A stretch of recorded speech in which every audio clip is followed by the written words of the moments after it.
opening event of a Journey Back, a VR experience that will be presented in our Richard and Jill Chaffetz Family Virtual Reality Gallery.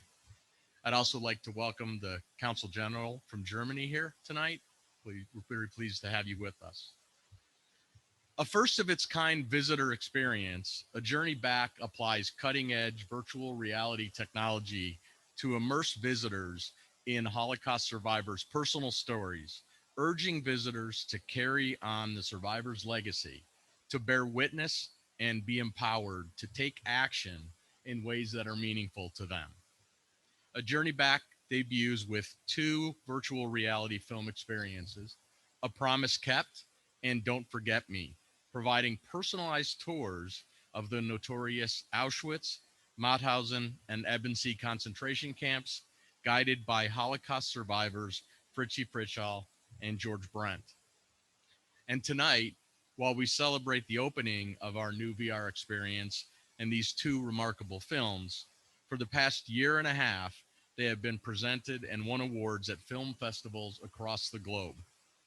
Please bear with me as I list just some of the awards, as they are truly a great tribute to this important work.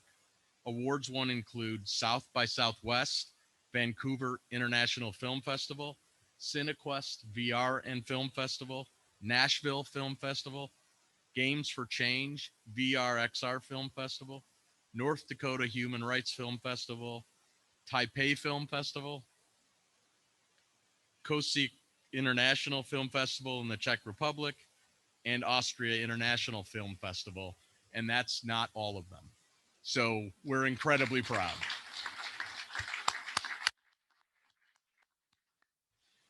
We're remarkably proud that the stories being told through the revolutionary VR experience are getting such amazing global recognition. On a personal note, having seen both VR experiences, I can tell you they are incredibly moving, actually quite surreal, and incredibly emotional. I have been to a couple of concentration camps, and I can tell you that my reaction to our VR experience is almost equivalent to my reactions, feelings, and understanding, albeit still modest when compared to those that were actually there. But my understanding of the camps, an amazing feat given the nature of the subject. It's truly an incredibly emotional journey.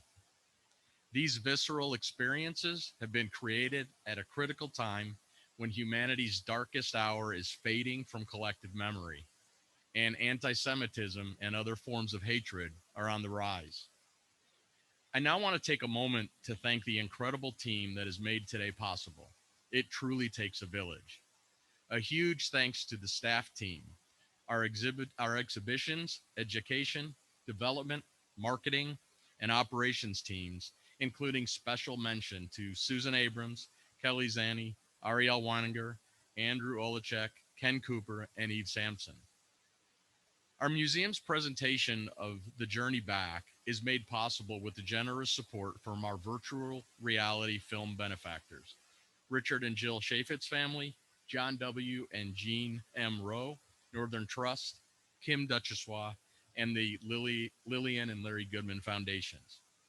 I also want to thank our virtual reality supporters, Illinois Department of Commerce and Economic Opportunity Office of Tourism Breakthrough Fund, and innovation of the Jewish United Fund Metropolitan Chicago, Ilana and Steve Fradkin family,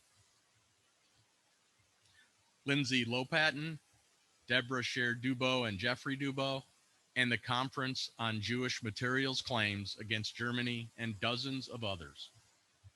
Finally, I would like to thank our wonderful partners on the Journey Back project, including Winokur Productions, Gallagher and Associates, Eyelash AI, 30 Ninjas, Farm 51, and Silverstone Studios.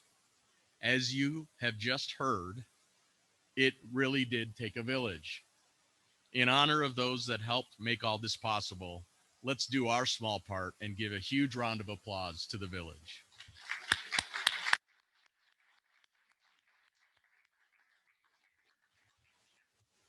Many of you have heard the expression from strength to strength. And before I turn it over to Kelley to begin tonight's program, it is my honor to introduce Dr. Richard Chaffetz, a museum trustee, to share brief remarks on why this project is so important.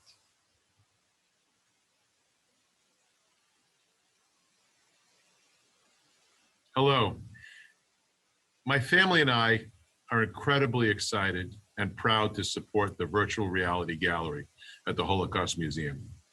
When Ken and Susan first approached me, I jumped at the opportunity to fund this very exciting project. Imagine being able to bring participants back to the experience that the Holocaust survivors experienced during their lives at the concentration camps and in growing up at that time. This is cutting edge technology that will attract a new audience to the museum. Younger people will find this very exciting. But most importantly, it will fulfill a big part of the mission for the museum, and that is to have the Holocaust memories live in perpetuity, so that ultimately we never forget about the atrocities that happened during that time. Thank you, Rich, Jill, and the Chaffetz family. And now a few words from John Rowe, past chair of the Board of Trustees. My wife, Jane, and I have been strong supporters of the interactive gallery and of the virtual reality exhibits. We have done that in large part because 10 or 15 years ago, Fritschel, our president, our Auschwitz survivor, and one of my real heroes in this world, came to see me and said, you know, John, we survivors are getting old and we won't be here forever. And I looked at her and I said, well, I hope for a long time. And she said, yeah, me too, but we won't be here forever. And Jimmy Goodwin has come up with these ideas that were new at the time, they're not so new anymore, on how to use modern technology to do interactives with survivors. So we did 7 of those to start with. And now we've done the virtual tour at Auschwitz and other things. And these are the single best ways we have to connect people who didn't have the great privilege of knowing Fritzy, of knowing Aaron Elster, who may not know Sam Harris, with the real issues, because it all means so much more when you actually hear someone who lived it talking about it, when you actually have a chance to ask questions. So I think getting the original interactive done was the hallmark of my time as chairman, and being Fritzy's mouthpiece on the board was my most effective piece of work. This is really good stuff, and it allows people who weren't there to know the individuals to actually participate in the experience.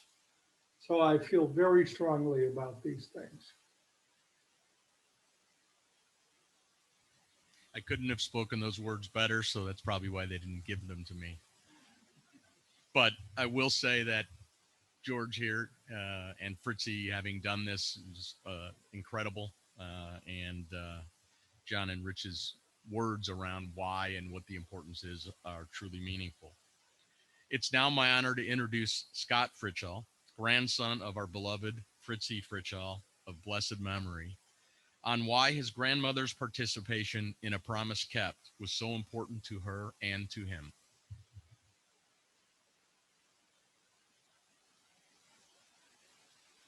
Hi, I'm Scott Fritschel, Fritzy's grandson. On behalf of my grandmother and on my own behalf, I wanted to thank everyone who's been involved in this project over the past few years. I'm sure you are all aware of how important this project was to her. It was the thing that kept her going full steam for the last several years of her life. The completion of this project, in many ways, represents the completion of her life's work, of not only telling her story and the stories of those who did not survive, but doing so in a way which connects with and engages with people. which teaches the importance of empathy and compassion for others and of seeing other human beings as human beings. This film will hopefully remain as a permanent document of Auschwitz and of my grandmother's experiences. On a personal note, I'm impressed with this film, and I think it does my grandmother justice. It's my hope that the museum will be able to quickly get it in front of as many people as possible. You should all be really proud of your work here. Thank you. Thank you, Scott, and Fritzy's family. We all deeply miss Fritzy and appreciate the continued efforts to share her story of survival. And now let's get to our panel discussion. Kelley? Thank you, Jordan. Good evening, everyone. So just a couple of ground rules before we get started. I first want to thank everybody for joining us. It's such an honor and pleasure for those that have joined us this evening on site and for those of you that are watching us from home. I'm really looking forward to having a conversation with our esteemed panelists and guests this evening. For those of you that are joining us from home, at some point, I'm hoping today we're going to get into some sort of Q&A and question, not only with all of you here in our audience, but for those of you that are at home. Any questions that you have along the way, be sure to drop them into the Q&A chat function of your Zoom, and towards the end of the program as well, we'll be dropping in a survey to fill out as well. But let's get started. I have a lot of questions I want to ask. So first, let's introduce our star of the show, George Brent.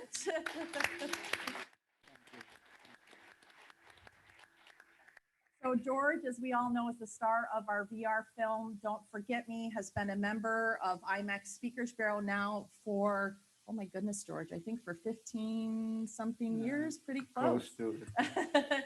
So sharing his story with hundreds of thousands of students and audience members, not only here for our museum, but throughout the country. Our incredible fearless leader, Susan Abrams, our CEO. Thank you, Susan, for coming. And Wojciech Soczewica, who is the Director General of the Auschwitz-Birkenau Foundation. Thank you, Wojciech, for being here. All right, so Susan, I'm going to start with you. Okay. All right. So IMAC, really under your stewardship, has been a leader in thinking about how we combine technology with historical storytelling. Can you talk a little bit about that approach and what brought you to thinking about virtual reality as a way for us to archive and preserve and share survivor stories? Absolutely. As John alluded to in his remarks, can everyone hear me okay? Yes, okay, great, lots of nods, and I hope that's true for everyone virtually as well. In 2017, we debuted our breakthrough holographic theater, and we saw the incredible power of applying technology, breakthrough technology, to powerful historical stories that must be told. And it started us thinking, what else could be done? What else should be done while there's still time? And in fact, Fritzy, who was then our treasured museum president, even though she had this weight lifted off her shoulders from having been able to share her story in a way that would continue on for generations and generations to come, she was still worried. And what she was worried about was something that I'm going to ask you about in a few minutes, Wojciech, and that is, she was worried what might become of Auschwitz over time. Would it be maintained as it is currently, or would it be allowed to decay or even redeveloped as so many concentration camp sites have been? And that was gnawing at her. And so together and with our wonderful museum team, we realized that the answer to all of these concerns was really virtual reality, that virtual reality would allow us now and allow the viewing audience to have this intimate experience where you're hearing from another human being.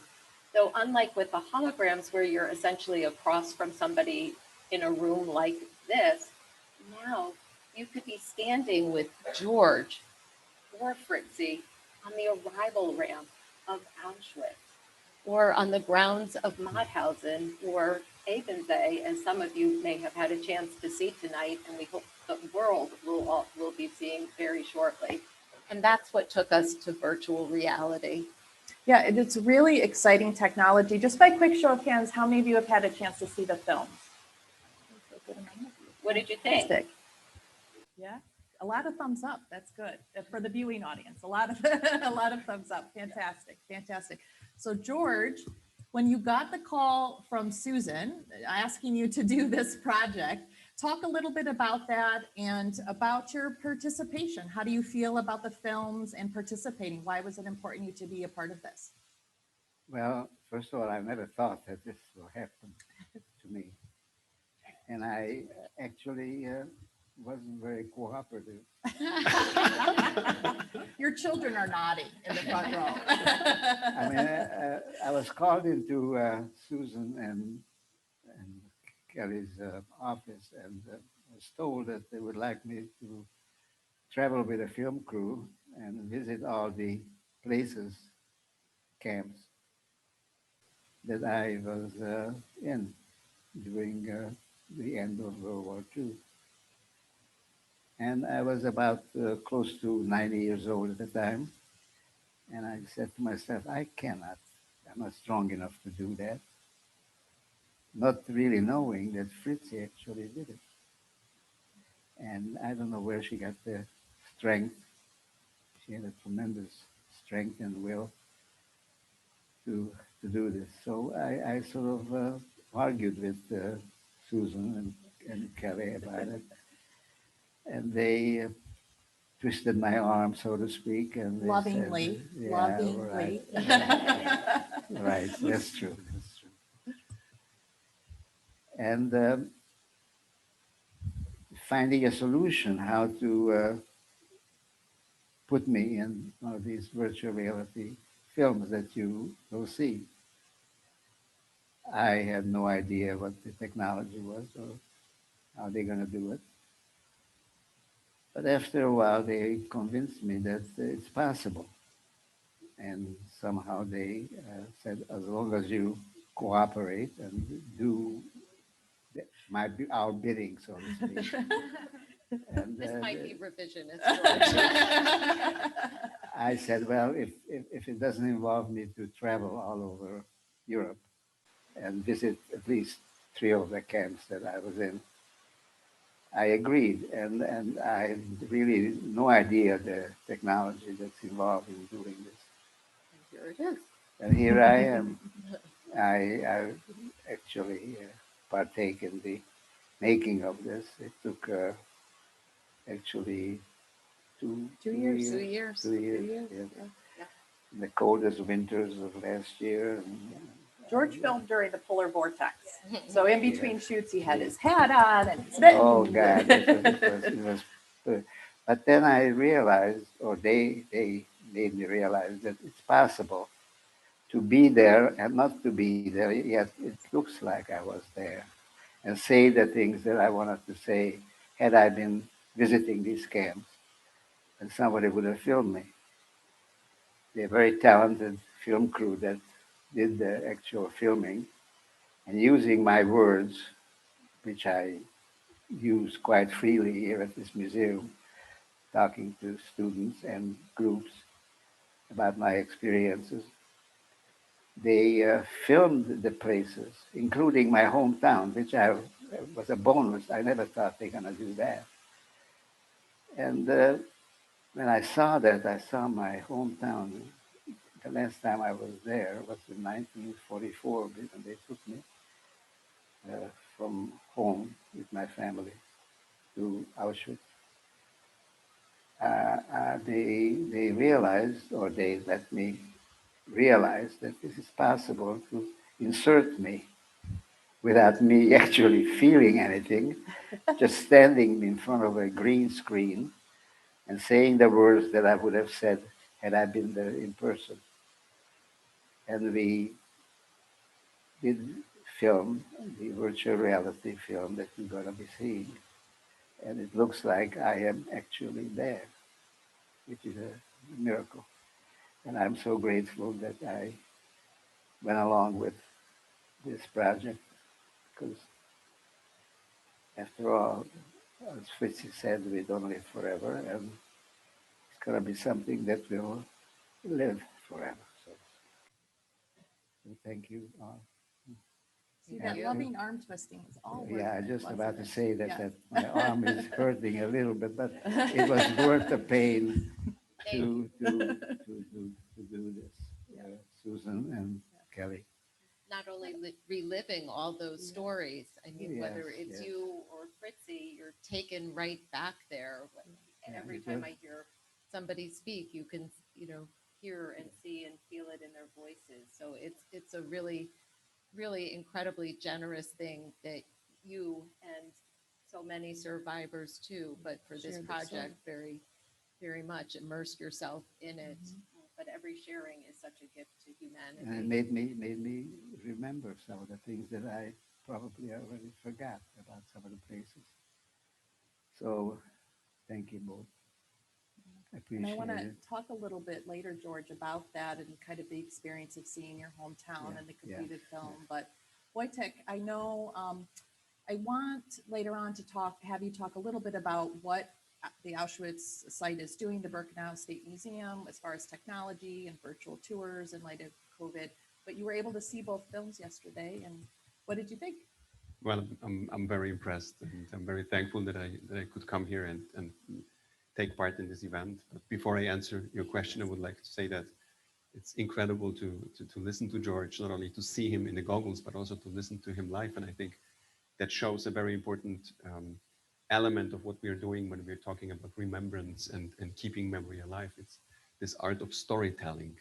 It's something that is getting lost nowadays, and we miss it in so many areas of our everyday life. But here we have a witness and someone who is lively transmitting these terrible experiences, but also bringing a very positive element to everything, that survival and sharing the message and the importance of life is the central part of our existence. And I would like to thank for that, because this is something that is incredible. And coming back to your question, new technologies will allow keeping these stories and listening to your storytelling and that of Fritzi in perpetuity, which is I think the most important thing. And whenever I hear survivors speaking, be it in classes or in Auschwitz-Birkenau, when they come and visit and share their story, it's always a very quiet room, and everyone is listening in attention, and no one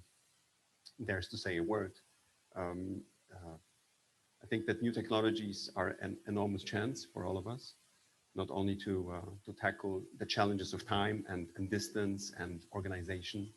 Auschwitz-Birkenau or Oświęcim, the city, and Poland is from here a very distant town, and not everyone can travel, which we understand. Not everyone from the United States can come to Skokie and see what you have done, what you have achieved. But I think that thanks to these new technologies, we will be able to share these stories in a more effective way, and more people will be able to follow them and retell the stories to next generations. So that's wonderful. Yeah, thank you. And to kind of build upon that, Susan, can you talk for those maybe at home or here in the audience that haven't seen either of the films yet? Can you talk about why the museum felt so passionately about this merger of technology and storytelling as learners of history, and some of the techniques that were used in the film, like the memory spaces in particular? Can you talk a little bit about that? Sure. We were passionate about applying technology like this because it will enable us to share these stories with visitors to our museum, but ultimately with so many more beyond, as Wojciech alluded to. So beyond our walls, in classrooms, in other museums and learning institutions, we're already having those conversations. And ultimately, we know there's interest, and millions may have the opportunity through their own headsets too. So there's so many different avenues over time with the technology for distribution. And and why, what is so special about the experience? You know, we talked about it places you there with the survivor who is sharing this really important testimony. And what we know and studies have shown is that you can have award-winning books and films and exhibitions as we do, but there's no substitute in building empathy and an understanding of our common humanity than comes with human being to human being interaction. And when you put on that headset, you are really transported and the technology falls away. And it is as though you are standing there with George on the arrival ramp or in the barracks as he is sharing his experiences. And that really helps us to understand, again, our common humanity. And in a time of rising anti-Semitism and all forms of hatred and bigotry, that is a gift that, you know, we can never underestimate, and that we as a museum are very committed to sharing as broadly as possible. And what about some of the techniques, Susan, that we use, the memory spaces and Thanks for historical jogging my overlays? memory on part 2 of the question. Very helpful. So the memory spaces. So, and again, Wojciech, you can jump in here, please. I mean, one of the things that I'm struck by when I am, a couple of the techniques when I'm at Auschwitz, is that today you might visit on a sunny day and there's green grass. But as Fritzi has told me when I've been there with her, that's not how it looked and felt when she was there. You know, the bark off the trees would have been eaten as well as every blade of grass. And so we used historical overlays of photographs. So when George or Fritzi are standing on the arrival ramp sharing their story, there can be in the precise place, because actually Auschwitz-Birkenau has done such a marvelous job of sharing some of the photos too when you're there so that you can see, and then from, you know, archives too, we can overlay an historical photo that gives the viewer, while you're in the headset, a sense of not what it looks like today, because you know you're there today with George or Fritzi, but a sense of what it did look like then, what with the hordes of people being separated on the arrival ramp. Or we use memory spaces that you referred to, Kelley, in, for example, the barracks. So as Fritzi is talking about sharing recipes or the soft patter, or how each night her Aunt Bella, when they were hungry and cold, would put her arms around Fritzi and whisper softly, "Tomorrow will be better. Let's just live until the morning and you'll see tomorrow will be better." Well, as you're listening to Fritzi, the real environment that you see transforms into a drawn environment, and the people who were there with her are drawn in as she remembers them, and as they, you know, as historical records show, but in a way that shows you that these are drawings and that this is a memory and it's illustrating. But that helps people to understand a little bit about what that looked like to Fritzi at that time, or on the in the rail car on the way, for example. I know we had a conversation. I don't know if you want to comment. Yeah, I would on like that, to jump in actually, because yeah, go ahead. Because I actually like very much the idea of drawing the environment in the narrative of Fritzi and her role. That's the way I felt it, and I understood that she took the part to tell the horror of her history, and she was explaining to all viewers and guests who have not seen it. You should do it, I think, because it's very interesting to see the this pressure between her storytelling, her narrative, and her personal experience from that train car, for example, or the barracks, while on the other side you have these drawings, other prisoners who are presented in a very soft way, and something that is very, well, not easily to be accepted, because it's a terrible story, but much easier, and she takes on the difficult role. So that's something that I found very, very interesting. We, on our part, the foundation, the Auschwitz-Birkenau Foundation, together with the memorial, we are also rebuilding virtually the Auschwitz-Birkenau camp. On our part, we are only rebuilding the whole infrastructure of the camp from the period of 1944, mid-1944, so more or less the time when George was deported to Auschwitz-Birkenau. and we want to use it for educational purposes, of course. But that will be different. We have no human beings in this virtual reconstruction, which you will be able to follow over goggles or 2D screens also. But that was a decision we made in order to go away from those extremely difficult emotions and leave the role of the guide to live guides who will be guiding tours and individuals also in this virtual reality. Yeah, and Wojciech, you had a very different reaction to the memory spaces in Fritzi's film than George's film, and the illustrations in George's film, because of the detail of the faces in George's film. Yeah, I remember the train car and also Mauthausen, I think, when you all of a sudden see in George's story, when you see and hear their voices and you hear the pain and the suffering, it's very tangible. Whereas in Fritzi's story, that was not the case, at least in my feeling. But again, I'm perhaps different than an average viewer, because I visit Auschwitz-Birkenau once or twice a month, and it never gets normal. Of course, it never gets easy, but I got used to some extent to the extreme emotions. But you're right, there is a visible and a visible difference between both movies, which also shows that there is different ways of accessing those stories and different ways of presenting them. Every story is individual, and that's also that's a good thing, I believe. Absolutely, yeah. Kelley, I have a question for you. Maybe you could share with the audience, as you were reminding me the other day, how we worked with Fritzi and how exacting she was in helping us realize those drawings. Yeah, so when we were working with Fritzi, particularly in like post-production, and thinking about what scenes to cut, what to include, what to leave on the cutting room floor, if you will. And for Fritzi, the two scenes that she had the most feedback about and was adamant about keeping was the latrines. For her, the idea of that someone could find humanity, a place where the guards weren't going to come into, but where they could just touch each other, hug each other, say prayers, trade goods, whatever it needed to be, that there was humanity in the latrines of Auschwitz. Seems like such an odd concept. But she was adamant that that scene stay in. And then with the scene about the 599 women, early on, she made us go back, I think, 3 or 4 times to the drawing board, because she kept saying to us, they're not skinny enough. They're not hungry enough. They're not dirty enough. You need to make them. I see them in front of me, and you need to keep at it. And just so blessed that she was able to see the film before her passing. But really remarkable to work with Fritzi, but also George.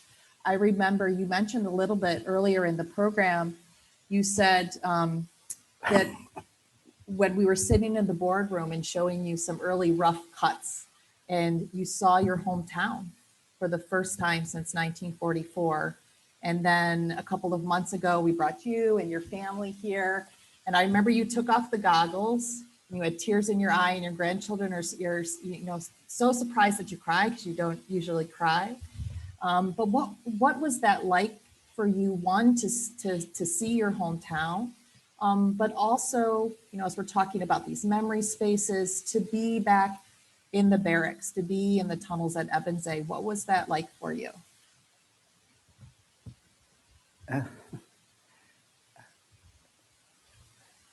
As you mentioned, I don't cry easily. Matter of fact, in my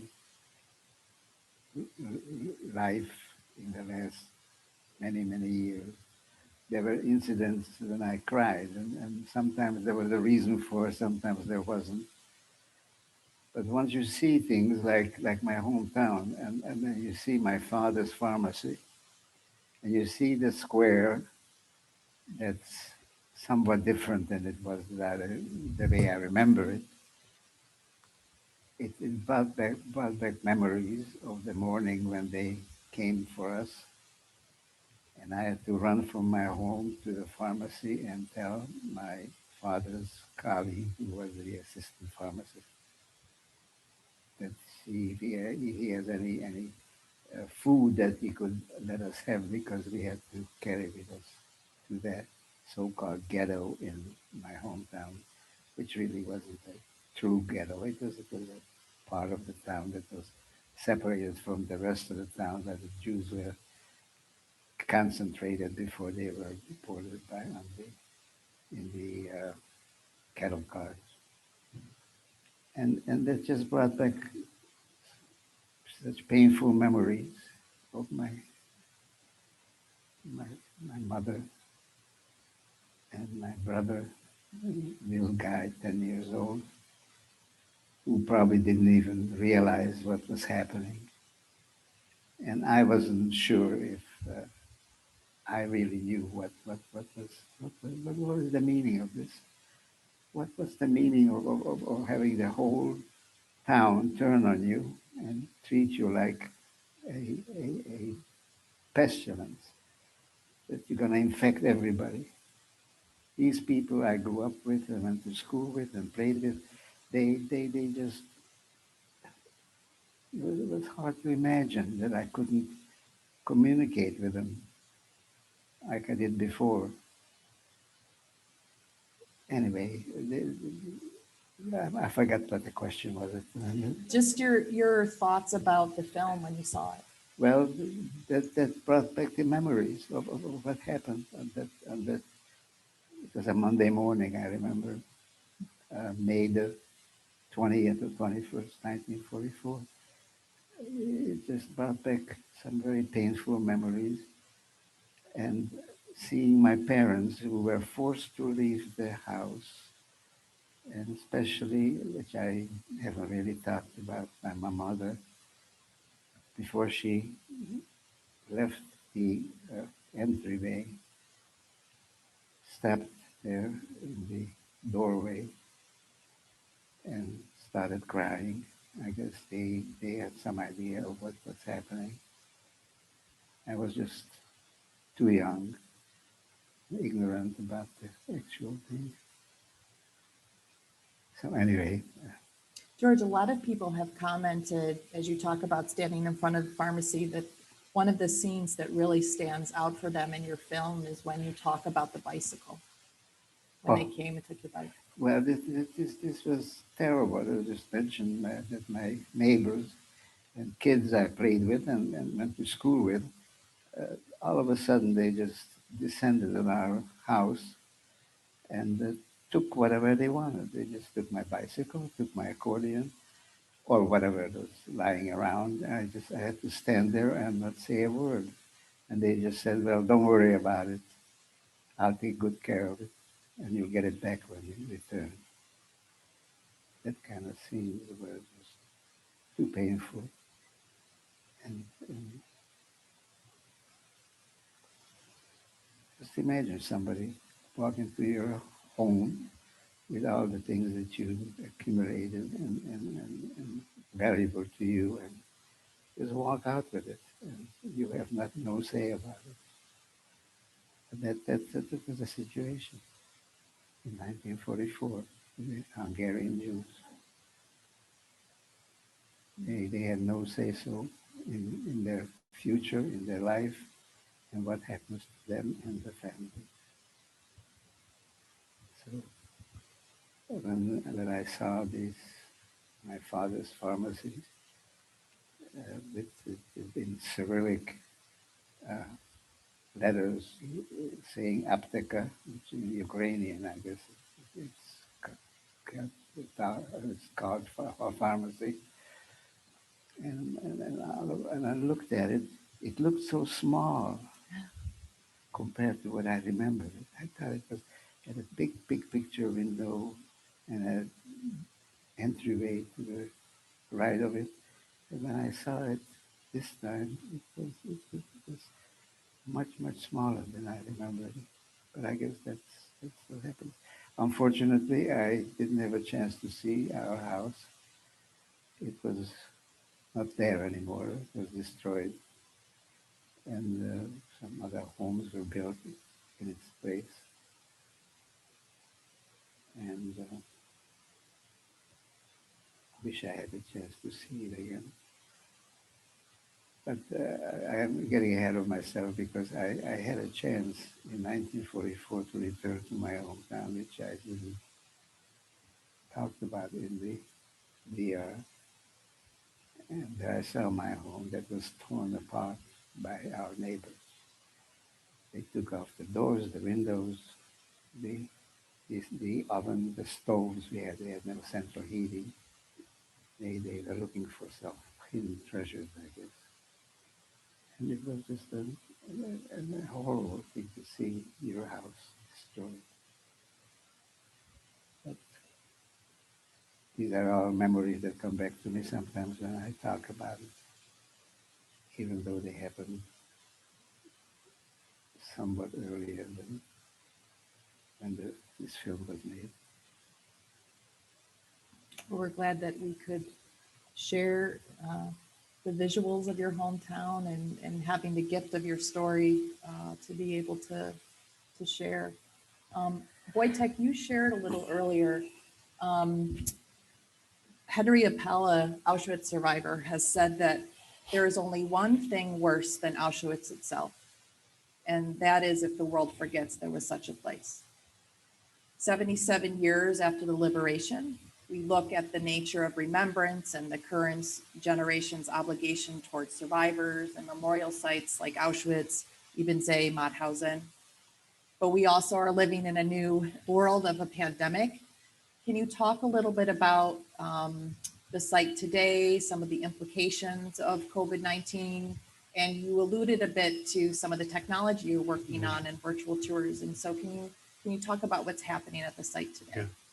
Even though it's very difficult to talk right now after what George said. The Auschwitz-Birkenau Foundation was established 12 years ago by Władysław Bartoszewski, who was an Auschwitz survivor himself and later Secretary of State under Donald Tusk's leadership as Prime Minister.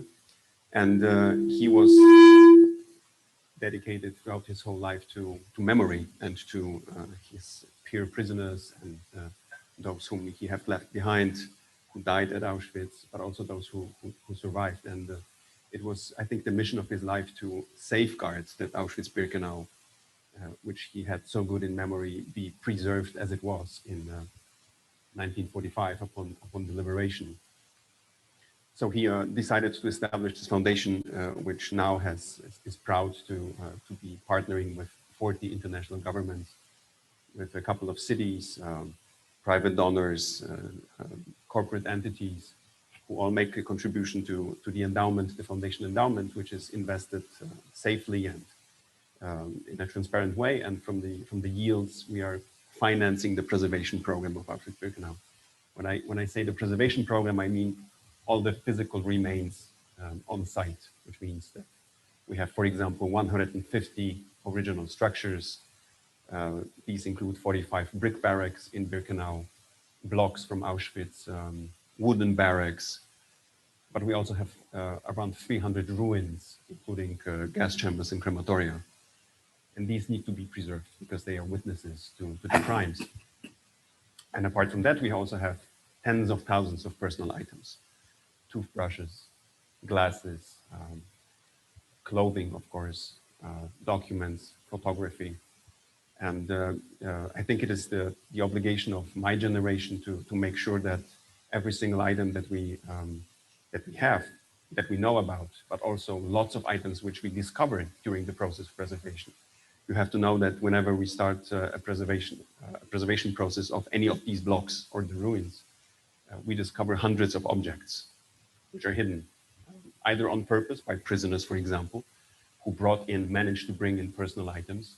Recently, we discovered a golden ring in one of the brick barracks, which was hidden underneath a brick stone. And we were able to trace it back, its history. We, of course, don't know whom it belonged to, but we were able, with the help of historians at Auschwitz-Birkenau, to trace back its history because it has a special marking on it. And historians told us that this marking was put on by jewelers who were working in the ghetto Litzmannstadt, today's lodge. And it was only them who were making these markings on jewelry. So we now know that someone who had brought this ring to Auschwitz-Birkenau on her or his way to the camp must have gone through Ghetto Litzmannstadt. This is incredible because it is an individual story. We don't know whom it belonged to, but we're able to tell a little bit more about an object, which to many is just an object, and to, I guess, everyone who knows more about the place and the history, this terrible history of Auschwitz-Birkenau, is so much more, because this object, it's very likely that it's been the last witness of the existence of someone whom we don't know anything about, because this was the plan of Adolf Hitler, to wipe out all memory of the Jews of Europe. And that's why it's so important to remember and preserve every single item which we discover. And the whole plan is called the Master Plan for Preservation. And it includes all the items and all infrastructure elements. And it's a plan for 25 years, but it will continue in perpetuity.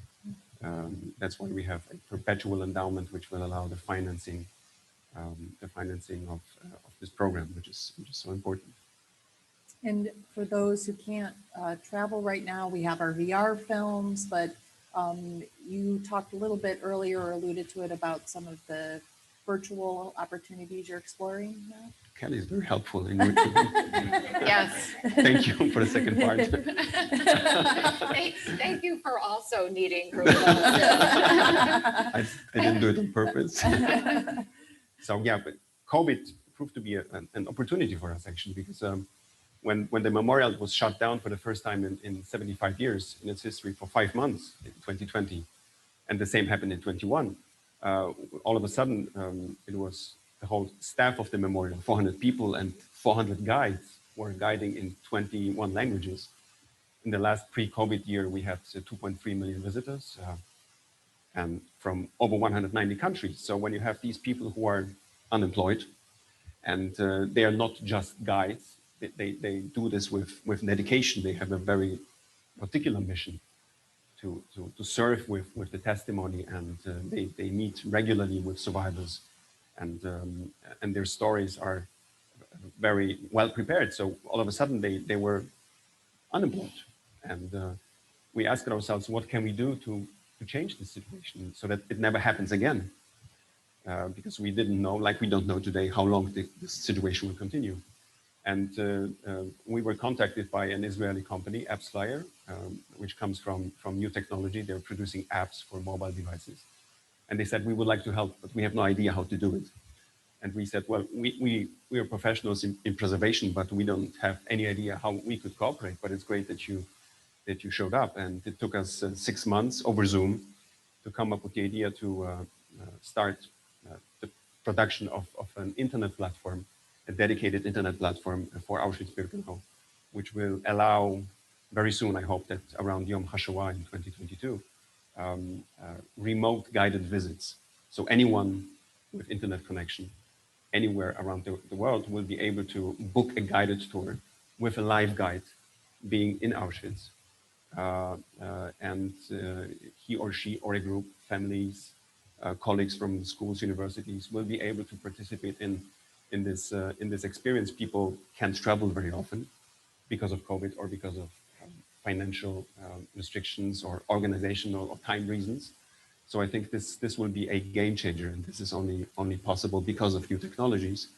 We also partnered with a large mobile provider who we signed a memorandum of understanding last year, and they declared that it's Orange. We're very thankful, and we name them whenever we can.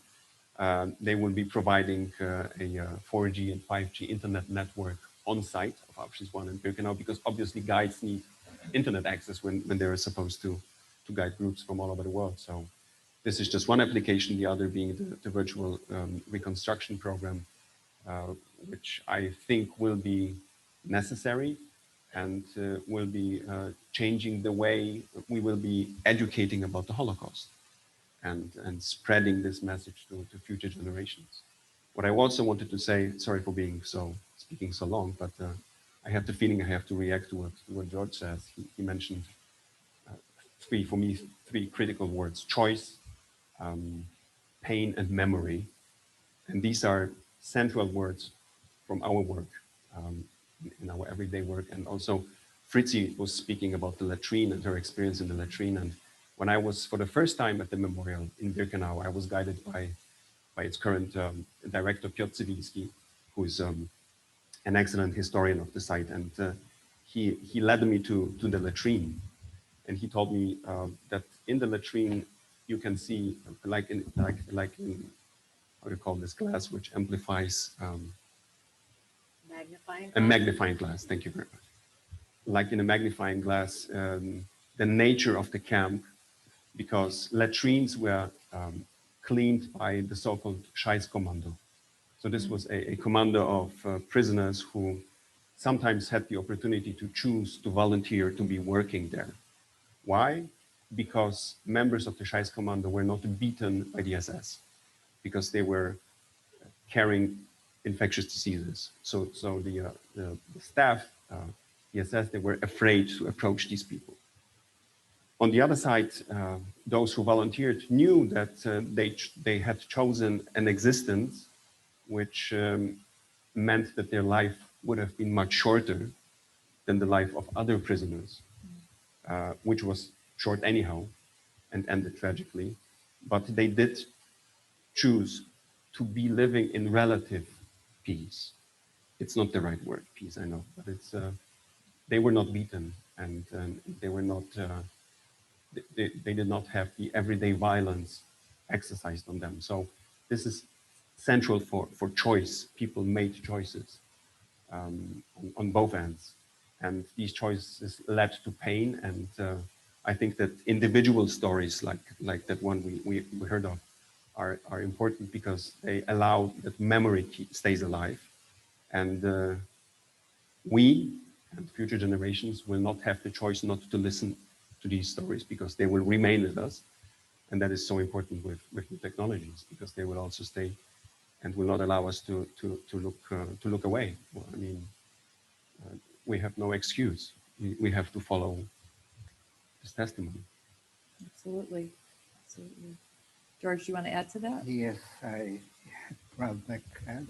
forgive me if I go off the rails, so to speak, because all of a sudden you remember things that you didn't necessarily have in the VR and didn't talk about it before. But you mentioned the Scheißkommando. You can't imagine what the latrine in Birkenau looked like.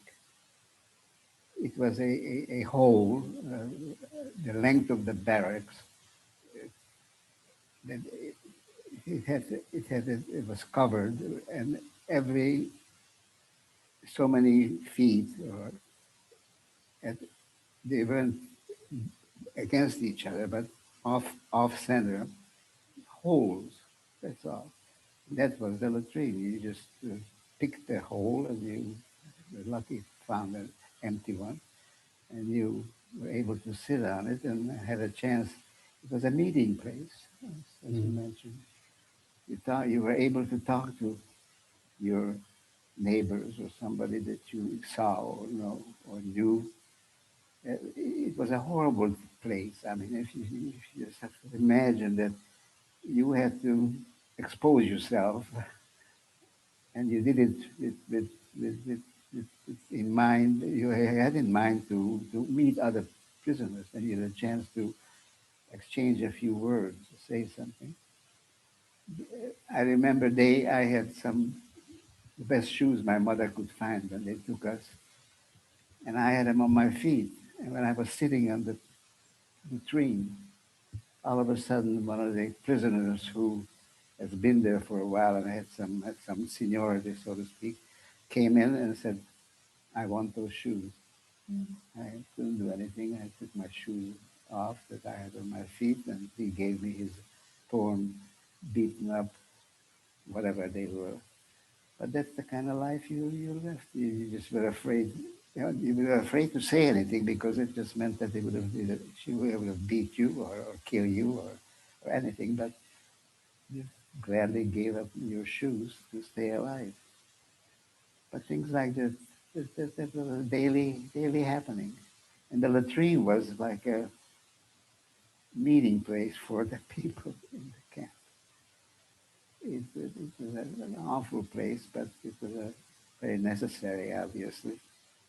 People were hiding in the latrine sometimes when there's a selection, which we had, not just at the ramp, but there were selections during the stay in the camp. They selected the sick and the weak. And when some people who were selected and they waited to be taken to the gas chamber, the crematories, they jumped into the hole and were hiding inside the feces and whatever was floating in there. It was an awful place, but it was a very necessary place for the people of Birkenau and Auschwitz.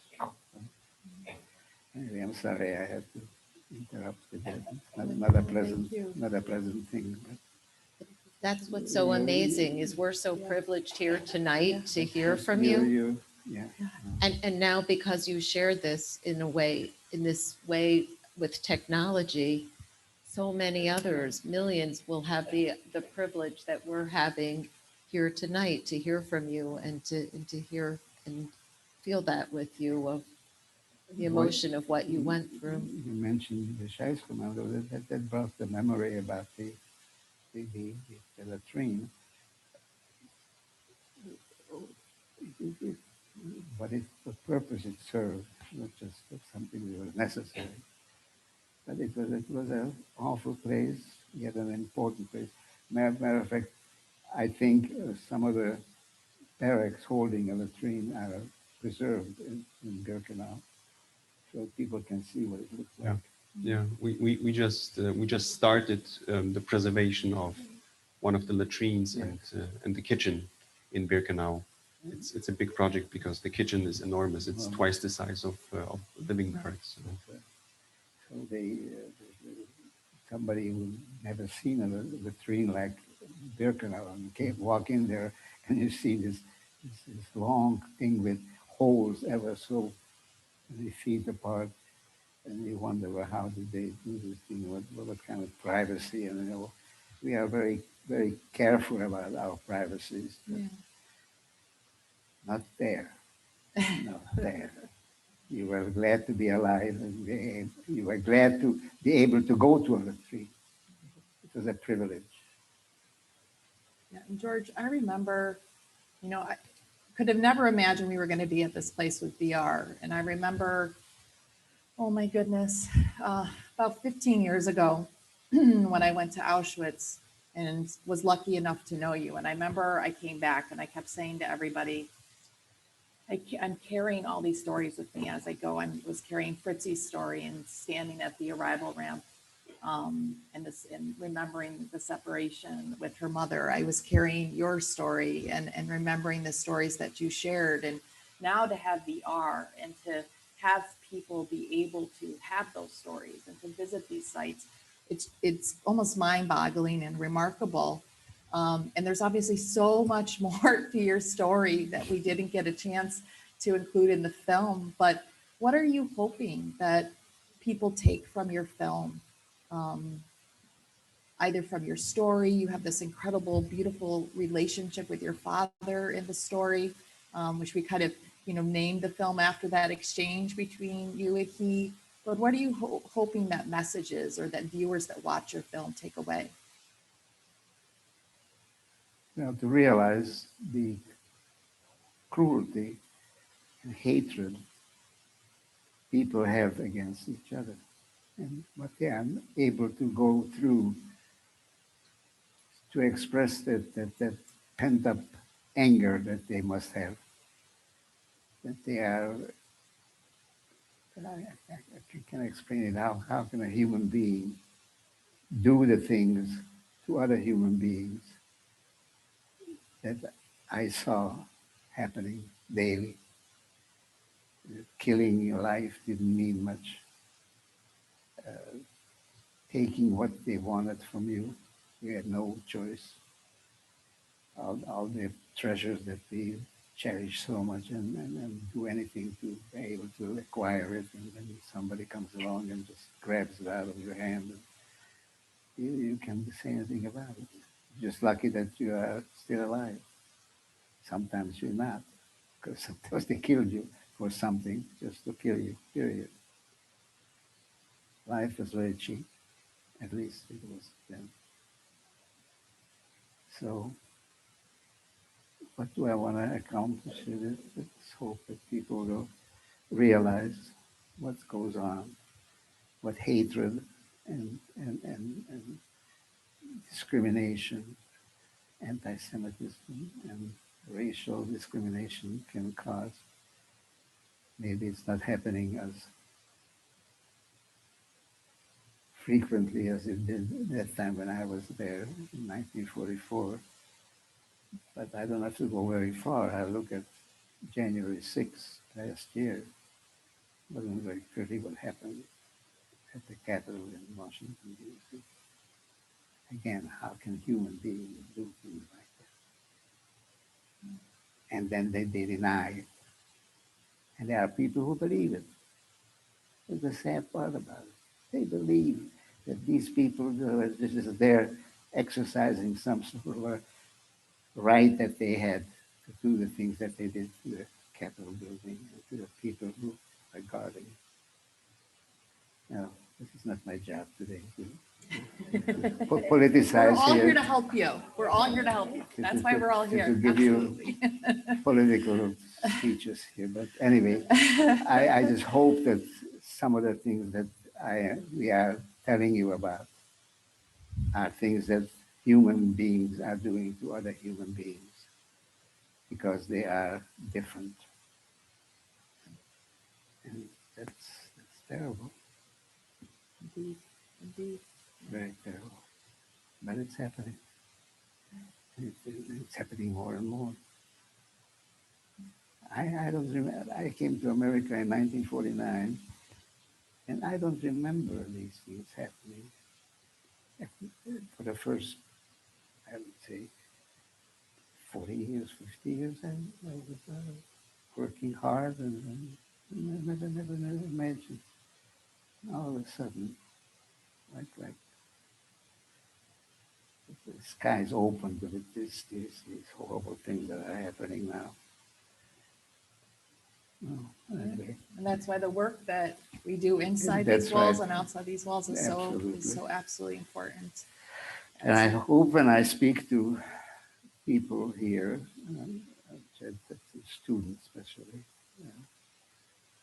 this auditorium is filled with about 120 14-year-olds, 8th graders. And I look at them and I say to myself, well, I hope some of it sinks in. And I can see there are people, some of the kids who are really suck it up. Others are very bored with the whole situation. They can keep their eyes open there. They can just sit there and they can hardly wait to get up and have their lunch and get on the bus and get out of here. So, But I have no doubt they probably went home and told their parents who they met and who they heard. And I like to hear what the Yeah. parents have to say about that. Yeah, Because that's coming from somewhere. yeah, yeah. And that's the sad part about it. These kids are not just all of a sudden wake up one morning and say, I'm going to do these things. Somebody is there coaching them about the horrors that are happening. This country, other countries. I'm not here to preach. Anyway, that's one of the reasons. Absolutely. Kelley, I'm sorry. No, Yeah, I went off the rails. Oh, it's okay. It's okay. It's okay. But there are things, and may I mention something about the Auschwitz-Birkenau has a fantastic museum that collected, I mean, not just things, I mean, thousands of shoes and eyeglasses and blah, blah, blah, but documents. I wrote them a letter and I asked them, do you have any written document proving that I was there? And very quickly, within a week or two, I got a letter back from the Birkenham Museum, that huge building with the rails running through it. And they sent me this list of Hungarian Jews, including my name, I was in Brent at the time. I was in Bologna. But with my the birthday, I'm a Hungarian Jew, and some other abbreviated German words. As I said, next to it, it's the gestorben, to die. So, but they have a library with documents that the Nazis left there. They condemn themselves. They don't need witnesses. Just look at what's left there by them. What's left, documents and. So Wojciech, George is talking about, just the vast, as you had mentioned earlier, just the vast collection that's available either to researchers or to individuals maybe, seeking answers to their own past and their history. But your colleague that you mentioned, Dr. Soczewica, said that Auschwitz kind of gives us, helps us kind of see the answers to all we can see in mankind about racial hatred and anti-Semitism and how we see the other. What, looking at the films, the role of our museum, the role of Auschwitz-Birkenau and the State Museum and what you do, what are you hoping that visitors that come there take away? Mm-hmm. That we can make a difference, I guess. That, I was listening to George, and it's a bit pessimistic what he says about today's world, but I would say that, as I said, in 2019, we had 2.3 million visitors, which is a lot. It's more than the city of Warsaw has inhabitants. Some say that it's too much for a place like Auschwitz-Birkenau, which is a cemetery, and any visitor should have the chance to pray in silence, to be there with their own thoughts. But then again, of course, we have to make the visit for everyone who wishes to come in person as good, as true as possible. And we can't close the gates to the visitors, and we will never do so. But very often the question is raised, if you have a group of tourists who come to Krakow, for example, or Prague, and they decide over the weekend to go to Auschwitz, and because it's a site which is recognized around the world as the symbol of the Shoah, and it's the best and biggest preserved, the best preserved and biggest concentration and extermination camp. The question is, which is very often asked, is what you have 20 tourists, for example, from a country in Europe. Do you really think that they know where they're coming to, and do you really think that they understand what they're seeing? And my answer is that that's not our challenge. It would be, in the ideal world, of course, all 20 should be better people when they leave. But I think it is optimistic to believe that even out of these 20, if there is one visitor who decides that he or she can make a difference in their community, in helping others, in reaching out, in fighting discrimination, opposing hatred, anti-Semitism, racism, we have contributed to a better world. And I think the same is true for Skokie and all other memorials which are doing this tremendous work and wonderful work of remembering. One human being can make a difference. Absolutely. May I just say that we are called this place as the Illinois Holocaust Memorial Museum and Education Center. Auschwitz-Birkenau was not only Jewish. There were nationalities of every kind you can imagine all over Europe. Everywhere where the Nazis touched the country, they also brought or sent many hundreds, sometimes thousands of people from that country, not necessarily Jews. Jews were the priority, of course. That was the prime job to exterminate us.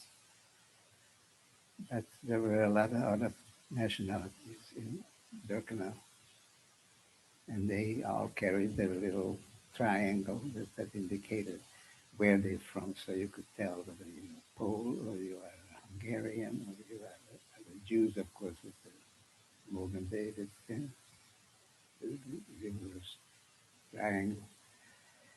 so forth.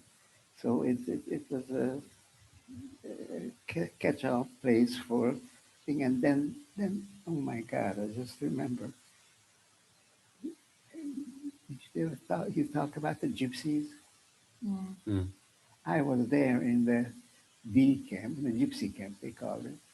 And I was always wondering what are families, men, women, and children doing, staying together in the barracks. This was unheard of because as soon as we arrived, they separated us. My mother, my brother probably was killed immediately. My father was separated from me.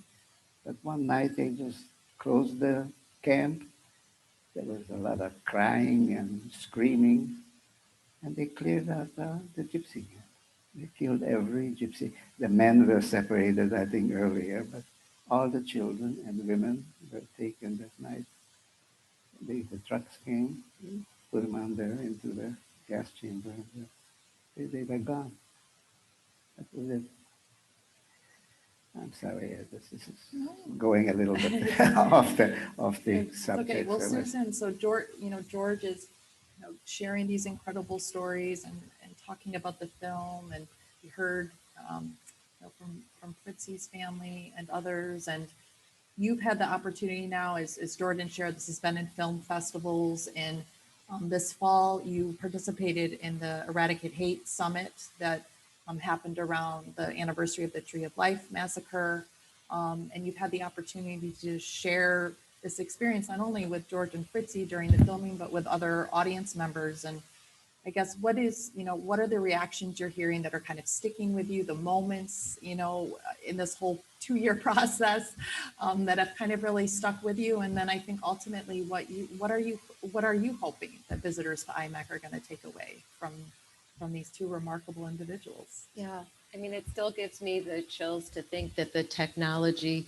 existed in time that we could create this, and that you were able to give this to us, and Fritzy was able to give this to us. And from having traveled to Auschwitz with Fritzy, she knew that it was going to be her last visit, to those hallowed and horrible grounds, and just the emotion of it. And we could feel the extent of the gift.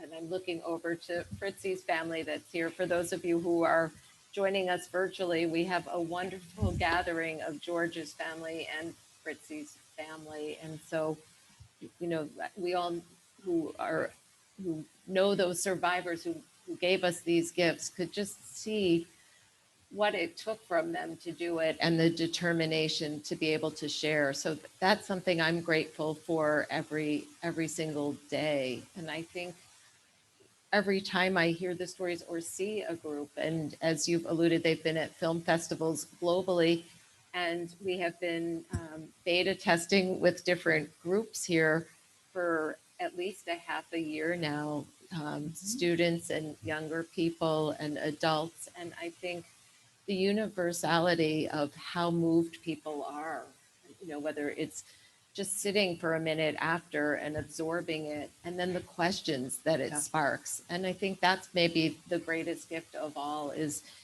the questions that are sparked, that we should be questioning. How could this happen? How can we prevent it from happening again? And so I think that's some of the gifts that you and your work enable, and our partnership, that we were able to do this filming there with assistance should be pointed out. And again, I think many of our wonderful partners who helped to make this happen, I know the names were mentioned by Jordan and on the rotating slides, but this is just the coming together of technology, of the people, particularly our survivors, and then all those who dedicate, their lives, our docents and your docents, to making this happen.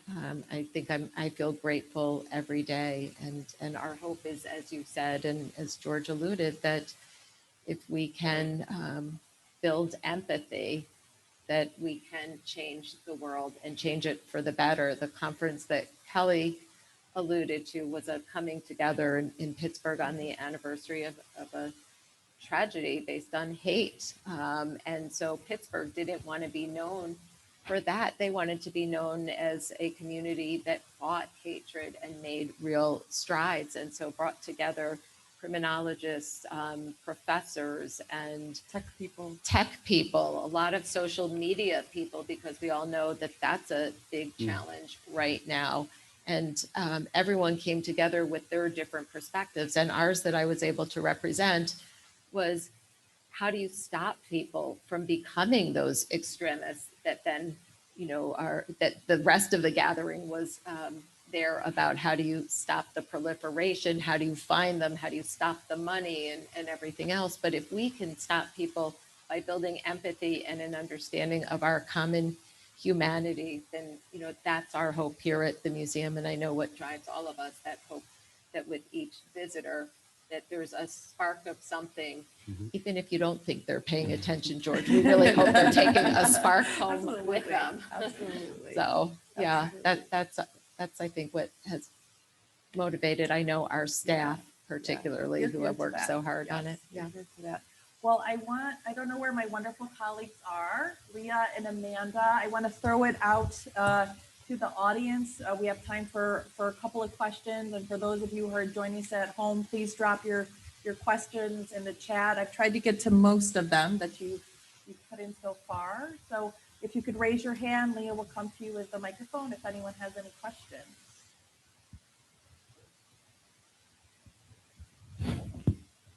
I'm Dawn, I'm George's daughter, and it's less a question than since I was 10 years old, which is now a long time ago, I heard my father's story. He was never afraid to talk about his story, which I know not all survivors can do. So we were very blessed to be able to hear his story all those years. But it wasn't until I saw this film that I had that empathy, that I really could get it, that I could really experience it. It was just a story that I was told as a kid and all through my whole life. And I was like, oh yeah, Dad did this, and these were his experiences. But until I saw this film, it really didn't penetrate that well. I mean, the only other time that I had that was watching a documentary when maybe I was 13, 14 years old on PBS, where they released some footage from the liberation of the camps. And I remember talking to my dad and crying, saying, how the hell did you survive? But this is really, thank you, because this is an amazing experience. And, I can't thank you enough for giving it to us and our family and the world. So thank you. Thanks for sharing your dad with us.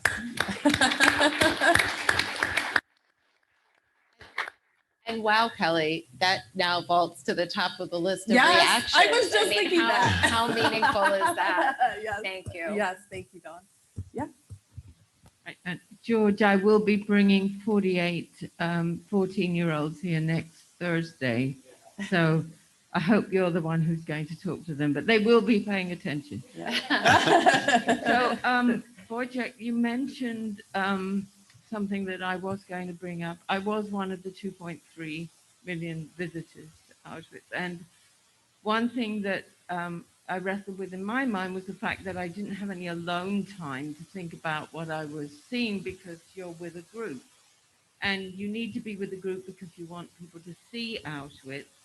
But as you mentioned, the paradox is that then you don't have time to sort of absorb it. So my question would be, in this experience, does the individual wearing the glasses get the sense that they are alone in the museum, in Auschwitz or in one of the camps with the guide, so that it is a more sort of prayerful experience than being in a group? Important though it is to have groups, I understand, but is that how it is? I can take that a little bit, and Wojciech, you too. Because Wojciech, you commented on that when you watched it of, wow, when were you here? Because there aren't all these other people. And we got there at 5 a.m. as the sun was just starting to come up, so that we could be there when the camp did not have the thousands of people. And so when you put on the headset, because we filmed as much as we could early in the day, and with the help of the wonderful people working there, you know, we were able to get into private barrack spaces and the like. So no, you do not see all the tourists who are typically there. So I guess to that extent, you do have a little bit more of, I think it feels like an intimate experience where you're kind of there alone with George or with Fritzi. So it will be interesting. I look forward to hearing what your experience is with it, since you've seen it both ways. You have my email. You email me. Let us know. Yeah. Wojciech, though. Well, I fully agree. It's one thing that you're there alone and you see and you experience the surroundings of Auschwitz, of Mauthausen, of Ebensee. It's another thing which adds to another layer of the experience, that you're one-on-one with Fritzi and with George, which makes it absolutely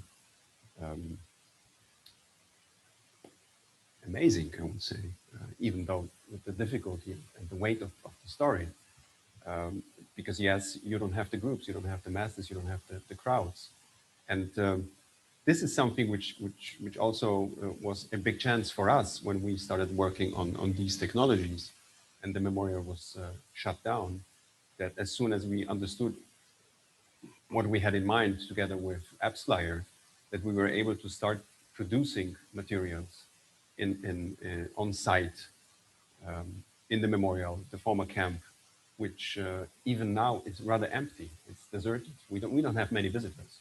Last year we had 500,000 or so, which is 1/5 of what it was before COVID. It's still a lot, but especially in Birkenau, which is enormous, you don't have the feeling that other people are there because they spread out.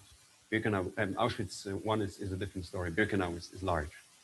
So I think that space and the way we perceive it and we experience it has an important role to play. And with new technologies and with filming, for example, at sunrise, when the museum is always empty, or at sunset or at night, there are new options for us in transmitting this experience and trying to explain the sources and the reality of the camp's life. Absolutely. Absolutely. Well, George, any last words for us before we close for this evening? Well, I would like to, first of all, I'd like to thank Susan and you for bending my arms and being able to partake in this project. I think you're never too old, or you never spend a lot, you never had so many years behind you that you don't appreciate some new thoughts that you spring up when you start talking and looking at things that you didn't think about before. I mean, I know when I speak to kids, I have my story. I don't have a script, but as I speak, sometimes things come to my mind. I just all of a sudden say, well, excuse me, I'll have to mention this. This ties right into the story that I'm telling you. So I learned a lot, even though I am one of the participants of this horrible era that we are filming and talking about. But I thank you both, and I thank the museum and everybody who participated and was so kind to me when I needed some information. And I'll be people who would like to talk to me now. I'm CBS, I have NBC, I have You're going to be a celebrity now. I mean, I'm just It's thinking going to be about George it. sightings. Tomorrow morning at 9 o'clock, I have to talk to somebody from NBC who wants to talk to me about it. I still have to twist his arm a little. I mean, I don't know what they're going to do with all the information. I guess they must somehow. Going to make you a star. Yeah. Anyway, Thank you for the Thank gifts that you've Thank you. given us. Thank Thank you, Wojciech. Thank you, Susan. Thank you for everyone for joining us tonight and at home. We're getting lots of questions about where can I see the film? When can I see the film? So really, really wonderful.